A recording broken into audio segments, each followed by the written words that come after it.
Ladies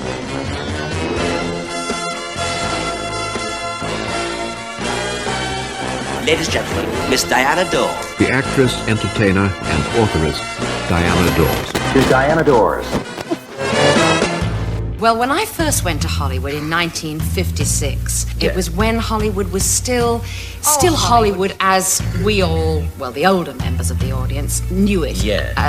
As it was glamorous, it was terrifying. I received an offer to go to Hollywood. Excitement of seeing my name up in lights in Piccadilly, that I was some British blonde who'd copied Marilyn Monroe. Ladies and gentlemen. Vous écoutez Close-Up Dramatique, le balado sur les actrices de l'âge d'or d'Hollywood. That I was going to be their number one blonde sex symbol. En 1956, la sensation blonde britannique Diana Dors arrive aux États-Unis dans l'espoir de devenir l'une des plus grandes stars du cinéma. Malheureusement, ce n'est pas ce qu'il va arriver.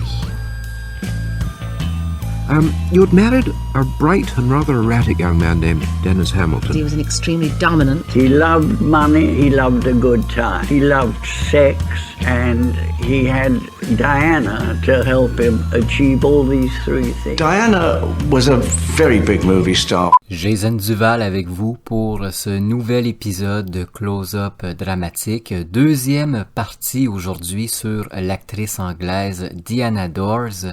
Pour ceux qui n'ont pas vu la première partie, je vous conseille d'aller l'écouter. Juste pour comprendre le phénomène qu'a créé Diana Dors à son arrivée au cinéma britannique et comment elle s'est rendue à sa place de méga star, pratiquement hollywoodienne en Angleterre. Ça vaut la peine. Pour cet épisode, je vous parle de la seconde partie, entre guillemets, de la carrière de l'actrice, parce que après avoir triomphé, créé tout un phénomène en Angleterre, l'actrice a décidé de tenter sa chance aux États-Unis. Vous allez voir que ce qui va se passer est loin d'être ce que la blonde aurait voulu. Son mari, Dennis Hamilton, va pas l'aider, d'ailleurs, avec ce projet, et vous allez rapidement comprendre pourquoi.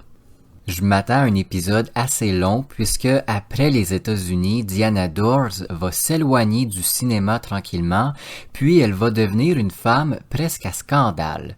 Dans les années 60 et 70, elle va accumuler un nombre assez important de petites histoires à la une des magazines. Je vais pas m'allonger davantage, commençons cette seconde partie sur Diana Dors. Nous nous étions laissés en 1956 alors que la carrière anglaise de la blonde est à son sommet. En 1956, Diana Dors, ça fait déjà un bon bout qu'elle est au grand écran. Ses films connaissent de beaux succès, mais surtout son visage est partout dans les grandes rues commerciales de l'Angleterre. Comme souvent, lorsqu'une célébrité extérieure aux États-Unis brille énormément dans son pays, Hollywood a les yeux braqués sur elle, et ce fut le cas pour Diana Dors.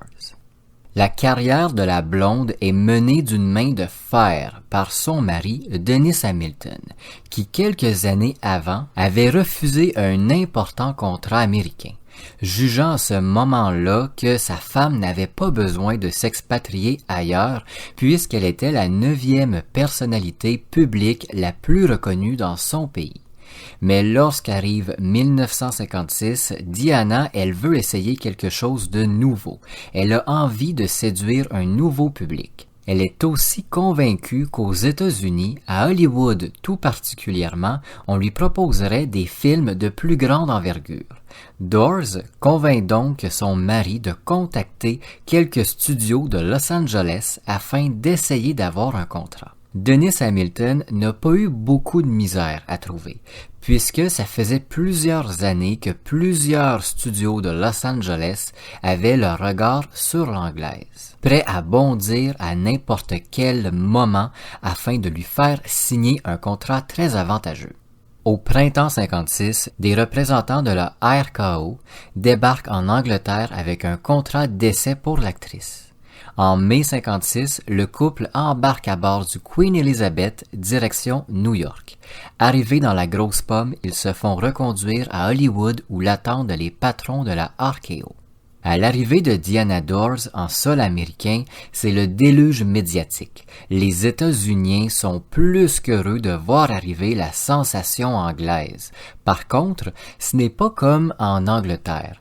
À Hollywood, les belles blondes plantureuses ne se font pas aussi rares, surtout depuis l'arrivée d'une certaine Marilyn Monroe au grand écran qui a déclenché la mode des blondes platines. Dors, depuis le début de sa carrière, a été maintes fois comparée à la superstar américaine.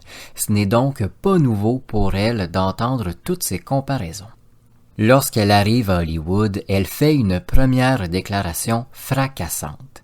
Elle explique qu'elle ne compte pas changer son apparence ni sa personnalité pour aucun producteur.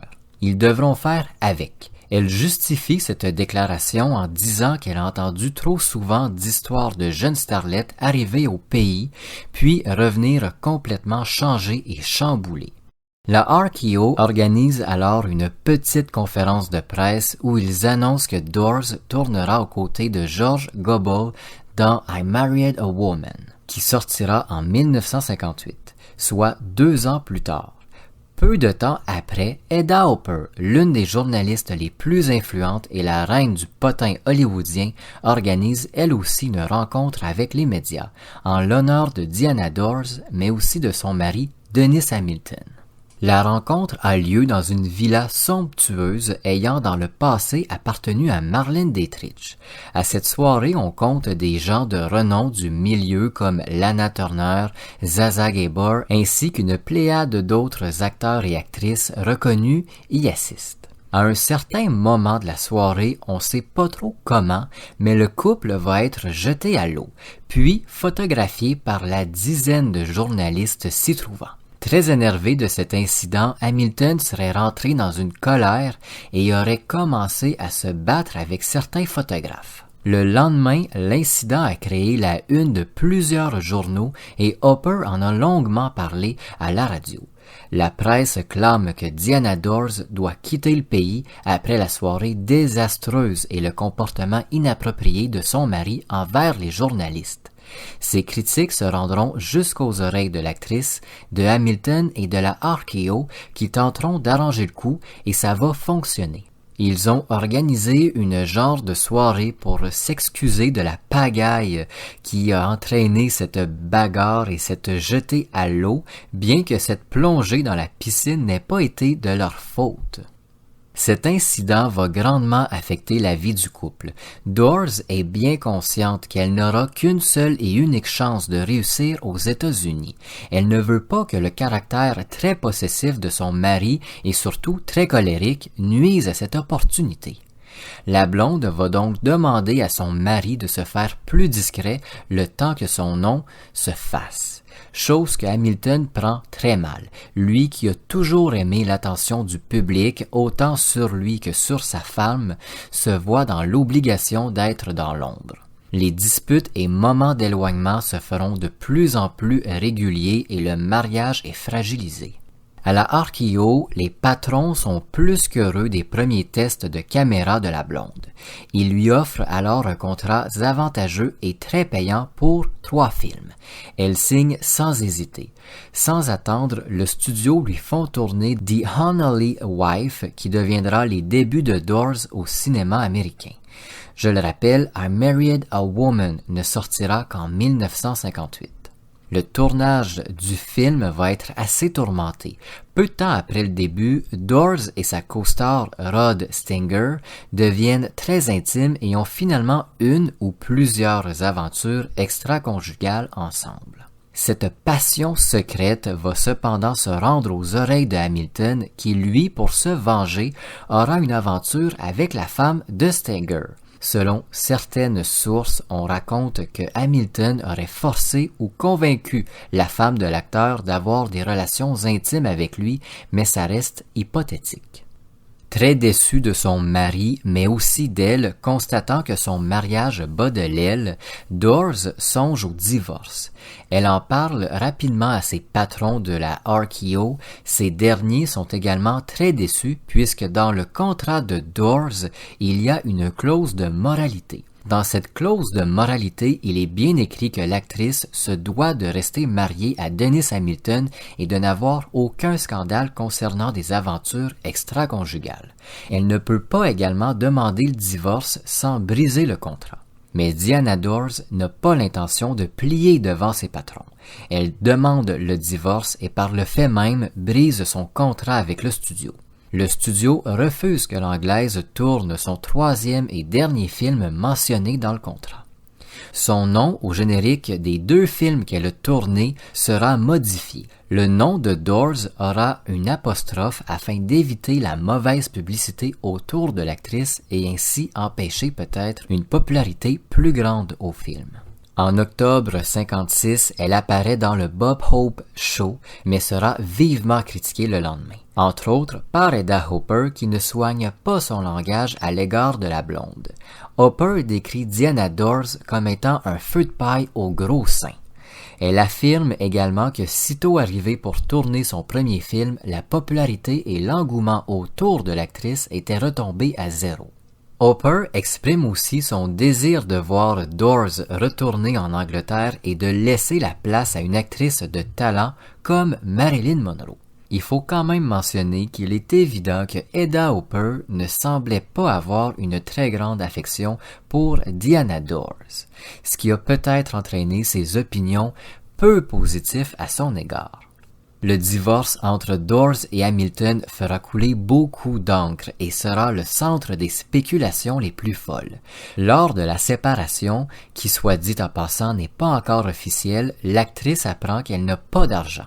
Hamilton, possédant tous les droits sur son nom et encaissant dans son compte les cachets de sa femme, cette dernière se retrouve sans un sou. Pour des raisons obscures, le divorce ne peut être prononcé à ce moment.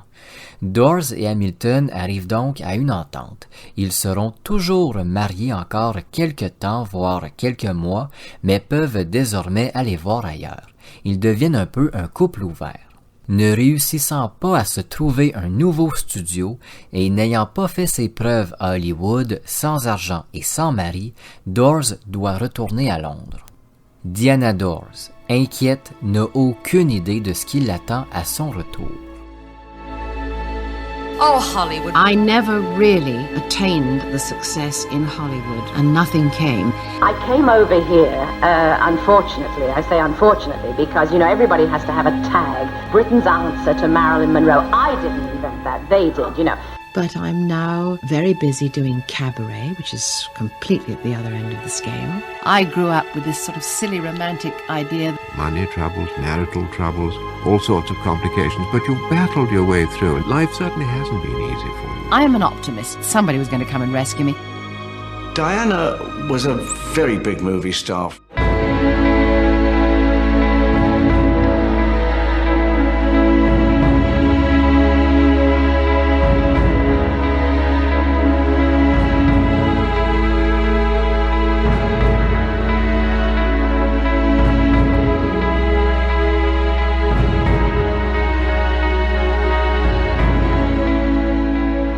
Après avoir tenté sa chance à Hollywood, Diana Dors est retournée quelque temps seulement dans son pays d'origine, soit l'Angleterre.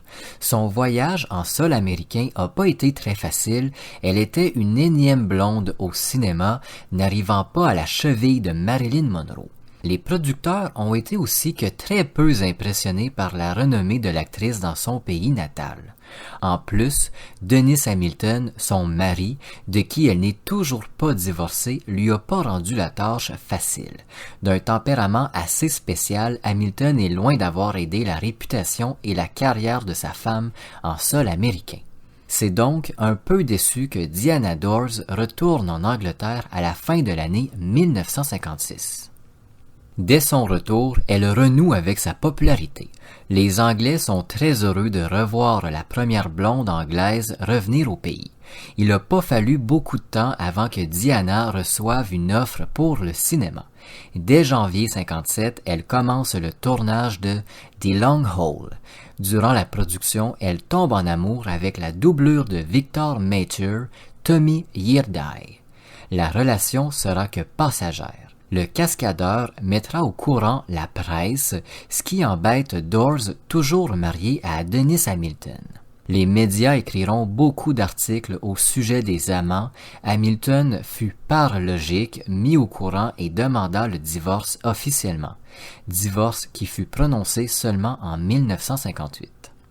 Lorsque la séparation d'avec Hamilton se fait, Diana Dors apprend qu'elle n'a plus un sou. Son ex-mari a mis en faillite tous les comptes reliés à l'actrice.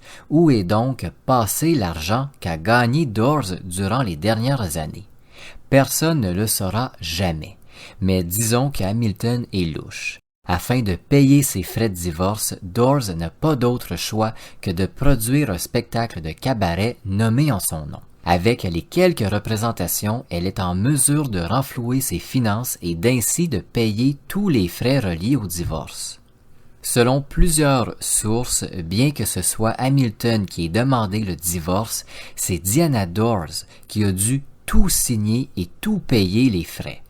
Hamilton affirmant qu'il n'avait pas d'argent pour payer tout ça. Sur certains sites internet dédiés à l'actrice, j'ai lu aussi que Hamilton aurait menacé l'actrice, revolver à la tempe, de signer tous les papiers. Mais bon, ça reste quelques sources seulement, des sources fanatiques qui parfois oublient un peu les mauvais côtés de la médaille de Diana Dors, comme le font un peu tout fan de toute personne. Au même moment où Dors divorce, la RKO, avec qui elle était sous contrat en Amérique, se met à faire une très mauvaise publicité à l'actrice, clamant haut et fort que la blonde est devenue un objet à scandale, de disgrâce, mais aussi de pertes financières énormes. En réponse, Dors poursuit pour plusieurs milliers de dollars le studio de cinéma pour diffamation. En parallèle, le spectacle de cabaret, le Diana Dors Show, est un succès monumental et la blonde recherche un auteur afin de peaufiner certains passages à sketch de ce spectacle. Dors a aussi une idée derrière la tête. Elle souhaite que ce spectacle devienne une quotidienne à la télévision anglaise, d'où l'utilité d'améliorer les textes. On lui conseille Richard Dawson, un futur acteur mais présentement auteur moitié américain, moitié anglais, de qui elle tombe follement en amour. Mais son ancien amoureux, le cascadeur Tommy Hurdy, va inventer une histoire rocambolesque sur sa séparation avec la star. Histoire qu'il vendra pour près de 100 000 $ à la presse anglaise.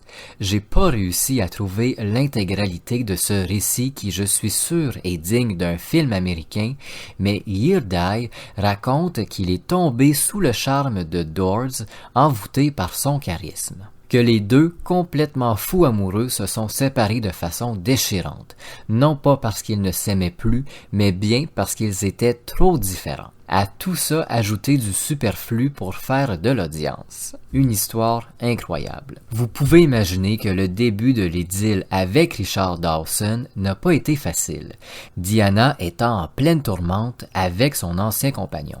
Pour ajouter à tout ça, au début de l'année 1959, Dennis Hamilton, l'ex-mari de Dors, décède. Selon certains, il serait mort d'une longue maladie, d'autres d'un suicide ou encore de la syphilis. À la mort de son ex-mari, Dors apprend qu'elle a des ennuis avec les impôts britanniques. Quand le divorce fut officialisé, Dors n'a pas été informé que son ex-mari, sous son nom à elle, devait plusieurs milliers de dollars à l'impôt. Maintenant décédé, ses dettes reviennent désormais à la blonde. Les médias, occupés par l'histoire incroyable avec Hurdy, par les dettes de Dors, puis encore par sa nouvelle relation, donnent une très mauvaise publicité à l'actrice. D'autant plus que Dawson et Dors se marient que quelques semaines après le décès de Hamilton. Une veuve joyeuse, écrivent les médias britanniques. Par contre, toute cette mauvaise publicité n'arrête pas les gens à aller voir Dors performer lors de ses prestations dans les cabarets. Même qu'au début des années 60, le Diana Dors Show est emmené finalement à la télévision et connaît d'excellentes cotes d'écoute. Au début des 60s, forte de son succès avec son émission de télévision, la blonde décide de concentrer sa carrière en Angleterre. Par contre, son mari aimerait bien aller aux États-Unis afin de tourner quelques films et de, qui sait, devenir un acteur de renom. Dors est loin de partager cette envie avec Dawson, se souvenant encore de tout ce qu'il s'était passé. D'un commun accord, ils décident de rester en Angleterre. En février 60, naît Mark, le premier enfant du couple, puis en 62, le second, Gary.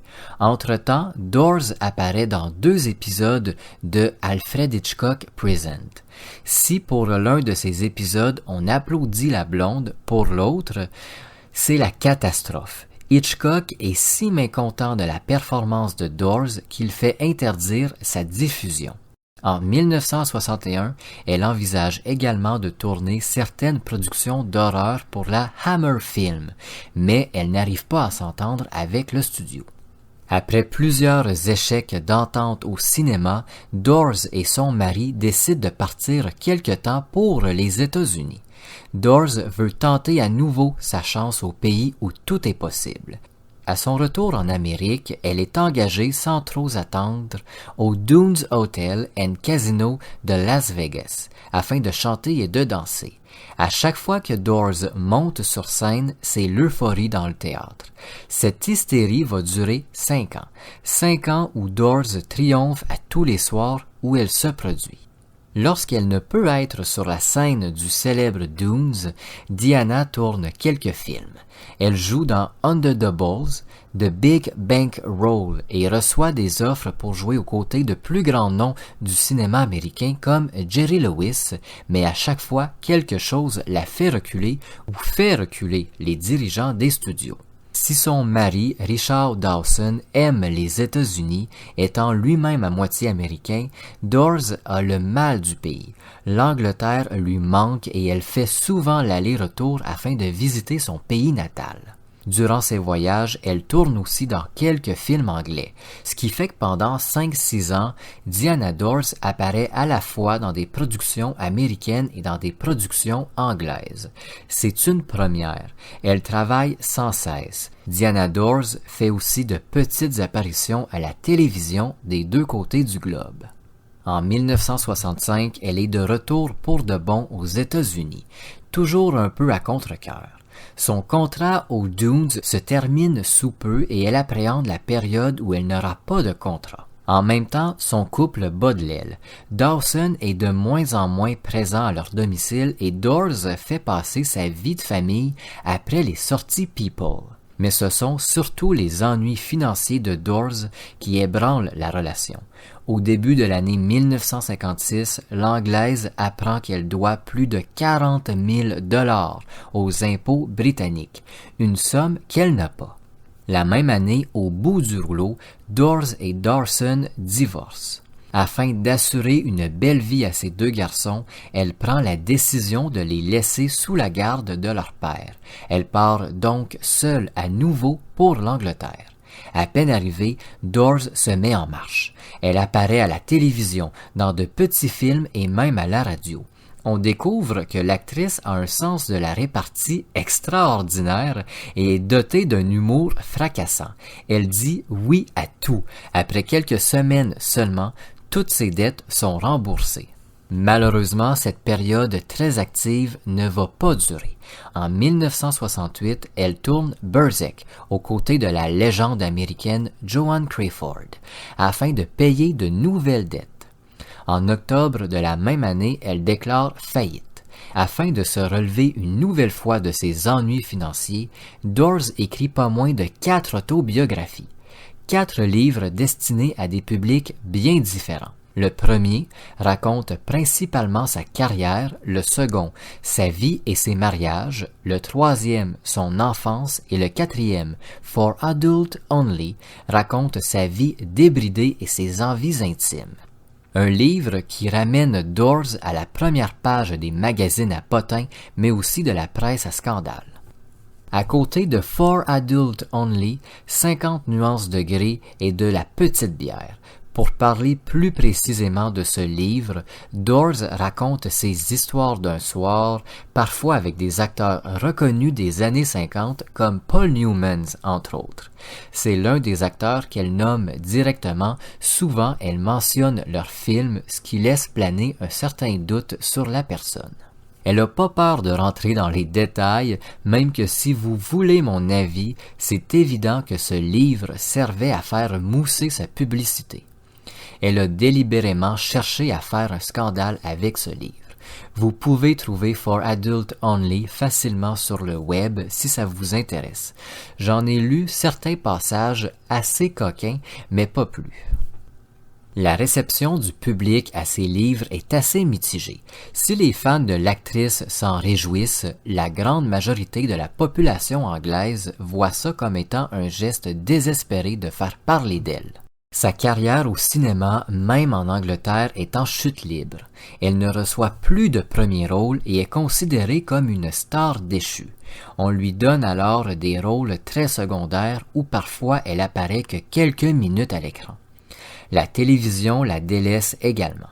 La présence de Doors se fait de moins en moins sentir et peu à peu, le public se lasse de la blonde scandaleuse de l'Angleterre. Afin de faire mousser sa popularité, elle sort des 45 tours, puis des 33 tours, où elle interprète des chansons légères, des disques qui n'aideront pas la popularité et la réputation de l'actrice.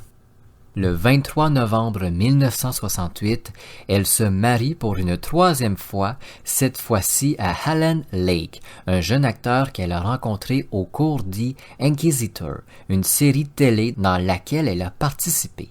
Les deux acteurs sont tombés immédiatement sous le charme l'un de l'autre, et l'amitié s'est rapidement transformée en amour.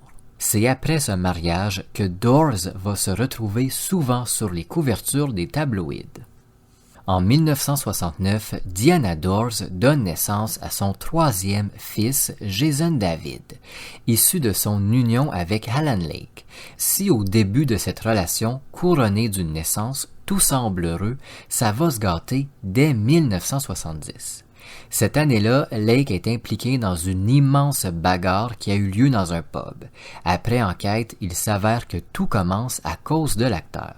Même si toutes les preuves démontrent que Lake est l'investigateur de cette bataille générale, Doors sort dans les médias défendant son mari. Lorsqu'il sera condamné à 18 mois de prison, l'actrice en sera furieuse et injure la justice anglaise. Elle fait une série de déclarations en entrevue qui passent rapidement en première page des journaux. Pendant que son mari est en prison, afin de combler les besoins familiaux, la blonde tourne dans pas moins de 3 films où elle n'a qu'un rôle de support. À la sortie de prison de Lake, Doors achète un cheval à l'acteur afin de fêter son retour au domicile conjugal. En 1972, l'acteur est victime d'une violente chute de cheval qui le laisse presque paralysé. Devenu dépendant de certains antidouleurs et alcooliques, l'atmosphère au sein du couple change drastiquement. Diana Doors est souvent la malheureuse victime du comportement violent de son mari. Lorsque ce dernier boit beaucoup trop, il se met à avoir des hallucinations et est persuadé que son fils et sa femme veulent l'assassiner. Afin de protéger Jason David, Doors confronte toujours Lake. Diana Doors décrit cette période de sa vie comme étant imprévisible, violente et horrible. Après plusieurs mois de violence, Doors demande l'aide d'un prêtre afin de raisonner son mari. Alan Lake va tomber rapidement sous l'influence de la religion et va se mettre à être un fervent catholique. Doors va elle aussi se mettre à être une catholique aguerrie, probablement sous l'influence de son mari. Elle apparaît même à l'église lors des grandes messes, ce qui attire son lot de journalistes qui n'oublient pas de mentionner ses 2 précédents mariages et sa vie éparpillée. En 1974, âgée de 43 ans, Diana Doors tombe enceinte à nouveau. Les médecins de la blonde sont loin de lui conseiller de garder l'enfant. Doors, dans les dernières années, a pris beaucoup de poids et a perdu une bonne partie de sa santé. Si elle décide de garder l'enfant, la grossesse sera très difficile et l'accouchement pourrait mettre en danger sa vie, mais aussi celle de l'enfant. L'avortement étant un péché capital dans la religion catholique, Dawes refuse et décide de continuer la grossesse après plusieurs discussions avec Lake. Elle fera finalement une fausse couche. Suite à ce drame, Lake retombe dans l'alcool et retrouve ses comportements violents. En parallèle à sa vie de femme mariée, Dawes est souvent questionnée sur certaines fêtes privées pour adultes qu'elle organise. Au cours des années 70, Diana Dawes est au centre de plusieurs scandales concernant des orgies ou encore de l'échangisme. Selon la presse, chaque semaine à sa demeure, l'actrice organise des fêtes où les invités sont encouragés à avoir des relations intimes. Aujourd'hui, on sait que tout ça était véridique, même que l'actrice était équipée de plusieurs caméras 8 mm afin que ses invités puissent filmer leurs actions et repartir avec un souvenir, entre guillemets. On raconte qu'elle côtoie de jeunes stars du cinéma et même des personnes influentes de l'industrie pornographique. Industrie qui est en plein essor dans les années 70. L'époque où on racontait que l'on pouvait voir Diana Dawes dans certains de ses films 18 ans et plus. Mais aujourd'hui, si c'est vrai, il ne resterait aucune trace de ses apparitions. Chose qui me semble peu vraisemblable. J'ai beaucoup de misère à croire qu'il n'y ait pas au moins un fan de la blonde quelque part dans le monde qui possède l'un de ses supposés films. Bref, j'y crois pas du tout. Certains médias vont même jusqu'à dire qu'elle dirige une maison close. Toutes ces rumeurs et accusations qui restent non fondées ont sûrement été amplifiées par son livre For Adult Only où Dawes explique son goût et ses envies pour les relations sexuelles de groupe. Certaines histoires d'orgie vont jusqu'à l'époque où elle était mariée avec Dennis Hamilton qui l'aurait d'ailleurs initiée à ces activités. Plus tard, en entrevue, Jason David, le dernier fils de la blonde, a souvent raconté dans quel genre de milieu il avait évolué. Un milieu hyper sexualisé où la drogue qu'achetait son père circulait librement. Il a exprimé aussi que très tôt, il s'était retrouvé dans des problèmes de consommation de drogue comme l'héroïne, mais aussi d'alcool. Mais la déclaration qu'a fait Jason David ayant fait le plus jaser reste celle où il explique que Dawes l'encourageait à participer à des soirées très osées. Dès qu'il fut adolescent, en âge de comprendre ce qu'il se passait, Dawes l'aurait encouragé à avoir des relations sexuelles avec plusieurs autres personnes, femmes et hommes. Bien évidemment, au moment de ces déclarations, Diana Dawes, étant décédée, ne pouvait pas démentir ou se défendre face à toutes ces histoires. On va jamais vraiment savoir le fond véridique de toutes ces histoires et de ces déclarations qu'on va se le dire scandaleuses. Même si Dawes accumule les scandales, elle est toujours contactée pour apparaître majoritairement dans des séries télévisées, ce qui lui assure une présence presque constante à l'écran, du moins au petit écran. Au milieu des années 70, elle devient une figure importante des films dits érotiques. Elle apparaît dans plusieurs de ces films à l'histoire peu approfondie où c'est les scènes de nudité et de sexualité légère qui attirent l'attention. Rien pour redorer le blason de la blonde. Elle tourne son dernier film en 1977, Adventures of a Private Eyes, un titre qui en dit long sur le genre de film. Diana Dawes devient alors le visage de la vulgarité et d'une époque déchue où les blondes plantureuses trônaient sur les box-office. Mais, quand elle passe à la télévision, surtout britannique, elle fait des records de code d'écoute. Elle attise les curiosités, les gens veulent l'entendre, la voir, parce qu'elle est toujours habillée de façon très glamour, un peu comme Elizabeth Taylor. Et dans les entrevues qu'elle réalise, elle parle de tout, mais surtout, son sens de l'humour attire l'attention, et c'est une très très bonne oratrice. Diana a un talent inné pour raconter ces histoires invraisemblables qui lui sont arrivées. Ce qui fait qu'elle est toujours bien présente dans le monde des médias. C'est un peu une résurrection. En 1980, Dawes et Lake prennent leur distance après plusieurs mois difficiles accompagnés de périodes très violentes. Elle apprend aussi au cours de l'année qu'elle a un cancer des ovaires. Les traitements lui font prendre énormément de poids, une conséquence qu'elle tente de ralentir avec un régime drastique et des exercices physiques intenses. Jusqu'en 1983, Diana Dors garde une présence médiatique importante. Accumulant les entrevues où elle exprime un certain dégoût pour l'Amérique, elle affirme que les Américains et particulièrement Hollywood n'ont jamais compris qui elle était vraiment. Dors explique que les gros patrons hollywoodiens n'avaient jamais regardé ses films anglais et n'avaient aucune idée de qui elle était à sa première arrivée au milieu des années 50. Pour les Américains, elle était une autre blonde copiant Marilyn Monroe alors qu'elle était bel et bien une personne à part. La même année, sobre et calme, Alan Lake, en apprenant que Dors entame une chimiothérapie, se réconcilie avec sa femme. Jusqu'en mars 1984, l'actrice se retrouve souvent sur la table d'opération afin de retirer plusieurs tumeurs. Le 4 mai 1984, Diana Dors est emportée par le cancer à l'âge de 52 ans. Après la mort de Diana Dors, Alan Lake tombe dans une grave dépression et se remet à boire. Il brûle tous les vêtements de l'actrice ainsi que plusieurs souvenirs appartenant à sa femme. Il exprime régulièrement la difficulté qu'il a de vivre sans la présence de la blonde à son entourage. Le 10 octobre 1984, 16 ans jour pour jour après leur première rencontre, il entre dans la chambre de leur fils et se suicide d'une balle dans la tête à l'âge de 43 ans. Jason David Lake, à la mort de son père et de sa mère, avait 14 ans. Il fut recueilli par ses demi-frères et parti vivre aux États-Unis. À sa mort, Diana Dors donna une lettre à son fils où elle explique qu'elle lui lègue 2 millions de dollars. Cette somme est gardée dans un lieu secret. Dans cette lettre, elle donne un code incomplet à son fils affirmant que Alan Lake a la partie manquante. Ce code complet lui servira afin d'avoir accès à cet héritage. Malheureusement, Alan Lake ne donna jamais le restant du code à son fils, et la partie manquante ne sera jamais retrouvée.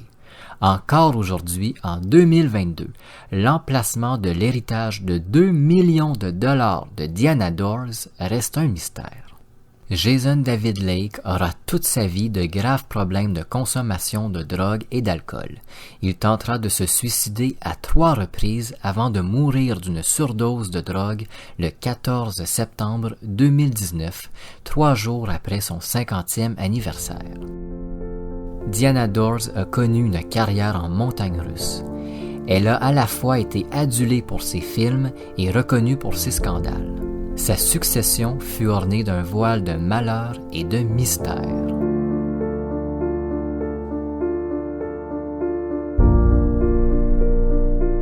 Merci d'avoir écouté Close-Up Dramatique. On se retrouve très bientôt pour un nouvel épisode.